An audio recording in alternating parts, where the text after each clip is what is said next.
Hello, my name is Benjamin Hart. I'm an American attorney and the Managing Director of Integrity Legal here in Bangkok, Thailand. As the title of this video suggests, we're discussing U.S. immigration. We're based here in Thailand. This video is being made sort of broadly to sort of encompass analysis for those coming from anywhere, but if I do use sort of geographically specific information, for example, referring to the U.S. Embassy here in Bangkok, please just sort of assume that it's for purposes of global immigration, so any embassy anywhere.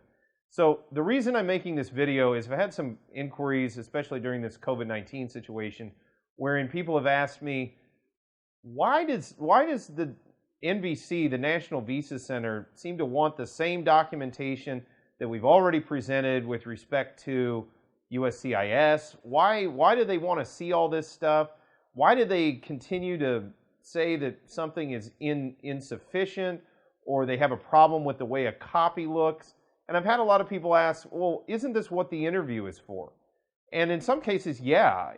Frankly, the NVC, in my opinion, is in a lot of ways kind of more trouble than it's worth. I suspect State Department personnel rather like it because it sort of streamlines processing for them. But from the standpoint of the applicant, it really is kind of a headache, in my opinion.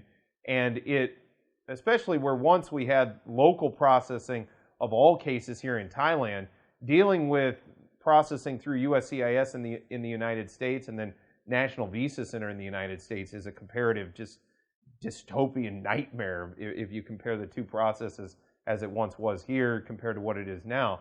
That stated, yeah, NVC, it's kind of a redundant entity, in my opinion, and it also now has kind of taken it upon itself to kind of start pre-adjudicating things having to do with, for example, financial support issues pertaining to like the I-864, where once, they would just sort of move that stuff on through and the consular officer would adjudicate that as they should pursuant to American law and make determinations, findings of fact, and conclusions of law in their function as a consular officer. We're sort of seeing this being front-loaded into NVC. I don't particularly like it. Where necessary, and we haven't seen any cases where this has really come to this much of a head yet, it may be required to go ahead and deal with something akin to like a writ of mandamus at the NVC level. But yes, NVC is really kind of a cumbersome entity to navigate through. We deal with them on a daily basis, and we try to deal with them as best they can. But the long and the short of it is, the embassy, the National Visa Center is something you have to deal with.